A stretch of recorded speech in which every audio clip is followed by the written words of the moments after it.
Bismillahirrahmanirrahim. Dear students, in this lesson we are going to talk about memo writing. After the conclusion of this lesson, you will be able to understand what is memo writing, and we shall have a practice on memo writing. What is memo? Usually when you are working in any organization, you are involved to write official correspondence, and once you are involved in official correspondence, you have to utilize official documents,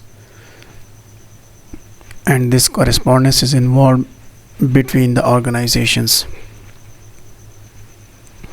And there are two main purposes for the correspondence. The one is to ask for the information or to call for action, and the other is to report back in response to request for information or action.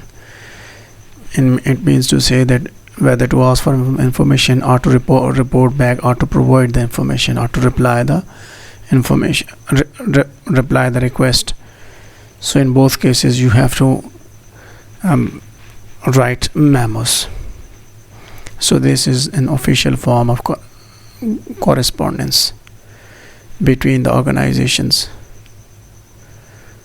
So why do we learn about writing memos? In fact, this is a very important form of corporate communication, and this is the clear and concise communication of complex subjects. So while writing memos, you have to focus on the clarity of your subject, and you have to provide concise communication so that the reader would get maximum information in the limited time. The writing style and approach applicable to other communications such as email, it is important for that matter, and you have to set yourself apart from people who cannot write. In organizations, not all the employees are good enough to communicate through memos. So there are very few those who learn these things, and they are prominent among the others. So what is the purpose of writing memos? In fact, while being an official form of correspondence between the organizations, it has got some purposes, like it in fact solves problems, especially it solves problems pertaining to communication, and it by solving you can say that what are the problems pertaining to information, persuading and refuting, etc. So it solves problem by providing required information, by persuading the other organization, or refuting statements, or arguing in favor or in against, and analyzing the reports, and so on. So there are certain rules to write memos. You have to keep your reader in mind, and you have to follow a particular structure and follow an outline. So you have to get to the point early and revise the easier than the writing perfectly for the first time. So remember that you have to follow style guides and writing manuals. So it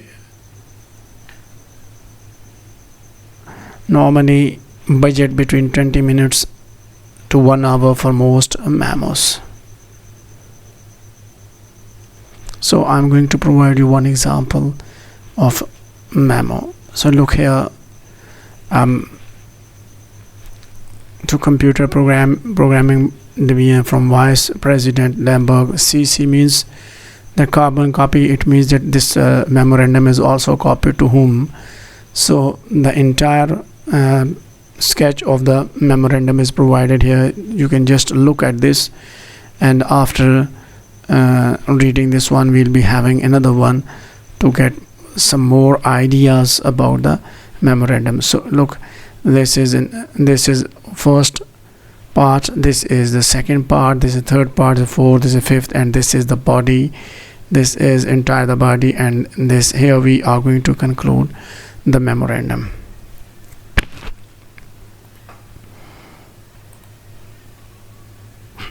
So there are certain standard parts of a memo, as we have looked in the previous slide, that the first part is to, then from, then CC, then date, subject, and body of a memo. These are the standard parts. So we'll be talking about these parts one by one in the coming slides. So the first part, the very first, is to. Line is usually used to indicate the word to followed by a colon and the name of the individuals or groups receiving the memo. So to is in fact the addressee. So look at how to is written, that after to you have to write 2 colons, and then you have to write like this: to all staff, to all faculty members, to Suhail Ahmed, Ali, and so on.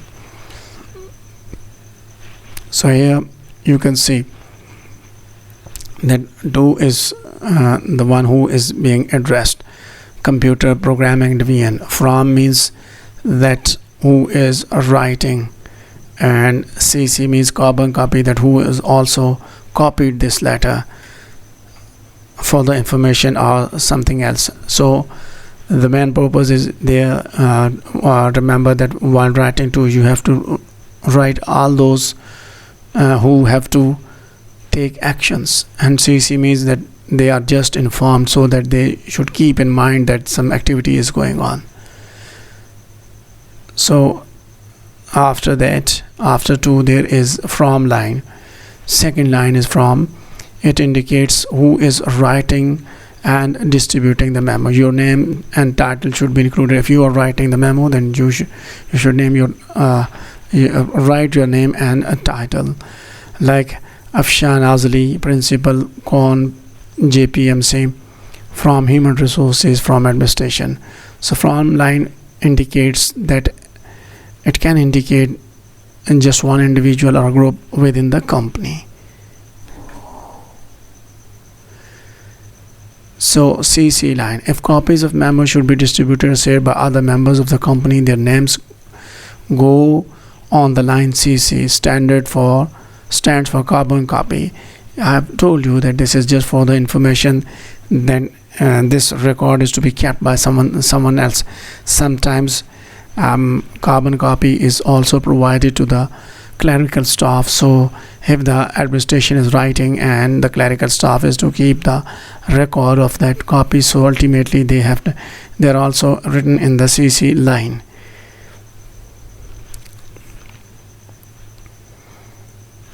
Then comes a date. The date the memo was written should be included next. So date starts with month, day, year, like August 15, 2011. And the next part is re or subject line. Sometimes you are replying a memo, or you are writing a memo.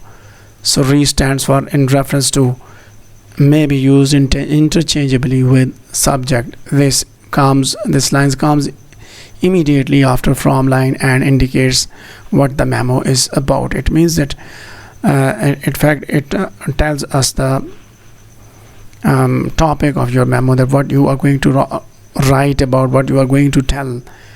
So in short, like this is faculty meeting. Re is faculty meeting or subject. Re means that it was already written to you about faculty meeting, and now you are going to give a reply. But if it is going to be conducted for first time, so it is going to be just faculty meeting. So like this, that if the boss of the organization writes a memo and he writes you with the subject faculty meeting, and then you give a reply, you say re faculty meeting, and then you give your reason whether you are going to attend or not, or you are going to provide any specific information pertaining to faculty meeting or anything that was discussed in faculty meeting, and you are replying to that. So then after that, after re or subject, there comes the body of the memo. So After the important points of information, a standard memo leaves several lines blank followed by the body of the memo.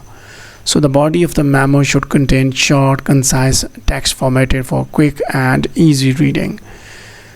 So it should contain short text but concise, and you can say that it should contain all the relevant information but in a very compact and concise way.